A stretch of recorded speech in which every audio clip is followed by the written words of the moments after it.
अध्याय 8 महिलाएं जाति एवं सुधार। महिलाएं 200 साल पहले हालात बहुत भिन्न थे। ज्यादातर बच्चों की शादी बहुत कम उम्र में ही कर दी जाती थी। हिंदू व मुसलमान दोनों धर्मों के पुरुष एक से ज्यादा पत्नियां रख सकते थे। देश के कुछ भागों में विधवाओं से ये उम्मीद की जाती थी कि वे अपने पति की चिता के साथ ही जिंदा जल जाएं। सती सती शब्द का अर्थ ही सदाचारी महिला था। संपत्ति पर भी महिलाओं के अधिकार बहुत सीमित थे। शिक्षा तक महिलाओं की प्रायः कोई पहुंचा नहीं थी। जाति समाज में ज्यादातर इलाकों में लोग जातियों में भी बंटे हुए थे। ब्राह्मण खुद को ऊंची जाति के मानते थे। क्षत्रिय राजपूत को युद्ध व रक्षा करना, वैश्य व्यापार और महाजनी से जुड़े थे। शूद्र काश्तकार, बुनकर व कुम्हार जैसे दस्तकार आते थे। जाति शूद्र को अछूत माना जाता था। मंदिरों में प्रवेश, कुओं से पानी निकालने, घाट तालाबों पर नहाने की छूट नहीं होती थी। उन्हें निम्न दर्जे का मनुष्य माना जाता था।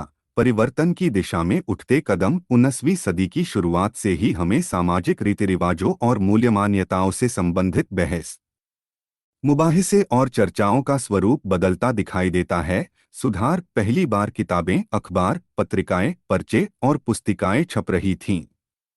ये चीजें पुराने साधनों के मुकाबले सस्ती थीं और पांडुलिपियों के मुकाबले ज्यादा लोगों की पहुंच में भी थी। भारतीय सुधारकों और सुधार संगठन। राजा राममोहन रॉय 1772 से 1833 एक सुधारक थे। वे संस्कृत, फारसी, अन्य भारतीय एवं यूरोपीय भाषाओं के अच्छे ज्ञाता थे। 1829 में सती प्रथा पर पाबंदी लगा दी गई। उन्होंने कलकत्ता में ब्रह्मो सभा के नाम से एक सुधारवादी संगठन बनाया था। राजा राममोहन रॉय मानते थे कि समाज में परिवर्तन लाना और अन्यायपूर्ण तौर तरीकों से छुटकारा पाना जरूरी है, इसलिए लोगों को पुराने व्यवहार को छोड़कर जीवन का नया ढंग अपनाने के लिए तैयार हो। ईश्वरचंद्र विद्यासागर विधवा विवाह के पक्ष में प्राचीन ग्रंथों का ही हवाला दिया था। 1856 में विधवा विवाह के पक्ष एक कानून पारित कर दिया। दयानंद ने 1875 में आर्य समाज की स्थापना की थी। आर्य समाज ने हिंदू धर्म को सुधारने का प्रयास किया था। 1929 में बाल विवाह निषेध अधिनियम पारित किया गया। इस कानून के अनुसार लड़की 21 साल व 18 साल कर दी गई।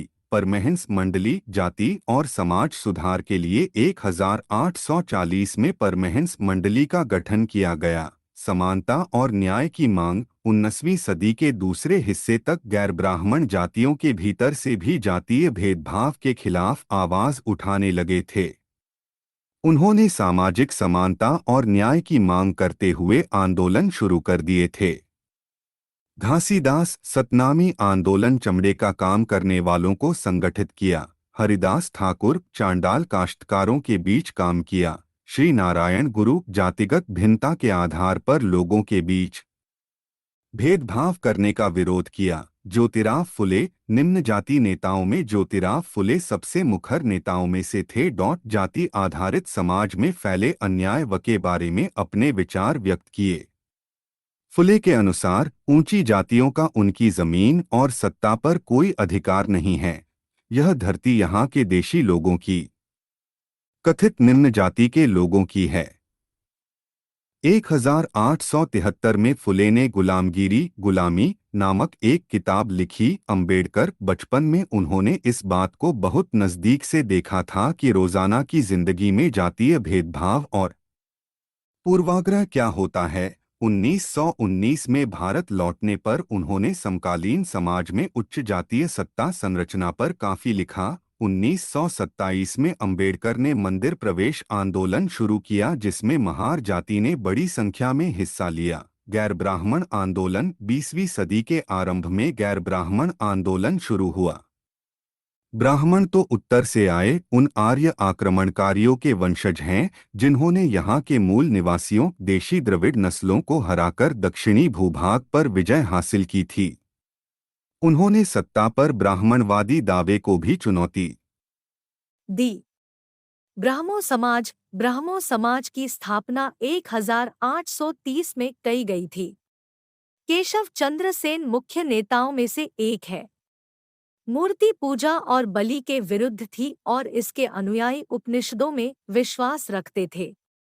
हेनरी डिरोजियो 1820 के दशक में Henry Louis Vivian Derozio Hindu college, Calcutta में अध्यापक थे। यंग बंगाल मूवमेंट में उनके विद्यार्थियों ने परंपराओं और रीति रिवाजों पर उंगली उठाई, महिलाओं के लिए शिक्षा की मांग की और सोच व अभिव्यक्ति की स्वतंत्रता के लिए अभियान चलाया। प्रार्थना समाज 1867 में बंबई में स्थापित प्रार्थना समाज ने जातीय बंधनों को खत्म करने और बाल विवाह के उन्मूलन के लिए प्रयास किया। प्रार्थना समाज में महिलाओं की शिक्षा को प्रोत्साहित किया और विधवा विवाह पर लगी पाबंदी के खिलाफ आवाज उठाई। उसकी धार्मिक बैठकों में हिंदू, बौद्ध और ईसाई ग्रंथों पर विचार विमर्श किया जाता था। वेद समाज मद्रास, चेन्नई में 1864 में वेद समाज की स्थापना हुई।